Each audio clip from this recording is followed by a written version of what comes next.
ito ay rated SPG. Striktong patnubay at gabay ng magulang ang kailangan. Maaaring may masiselang tema, lengguwahe, karahasan, sexual, horror o droga na hindi angkop sa mga Makaka-receive na nga ng suspension etong si Samantha at wala na nga nagawa ang kanyang superior tungkol dito.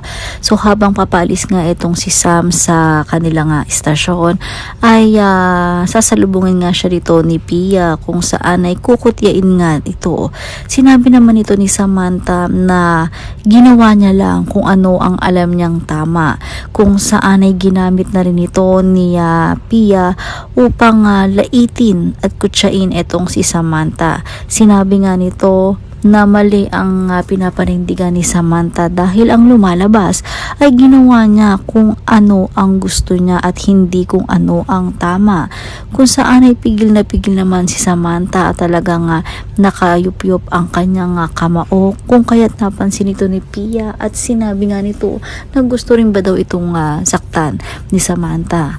Habang ito namang si Lucas ay hindi mapakali sapagkat nais nga niya na makita sa lalong madaling panahon si Samantha upang makapaghiganti ito sa ginawa nga sa kanya. So isinumpa niya sa kanyang ina na hindi siya titigil hanggat hindi nga naman nakakaganti kay Sam sa ginawa nga nito. Habang si Gabo naman ay maipagtatanggol itong si Salvador laban sa mga tauhan ni Django at makakauwi naman na itong si Mang Rudy at sa pagkakataong iyon ay mukhang malalaman niya kung saan nga ba tunay na nakuha ni Gabo ang pera pampagamot sa kanya.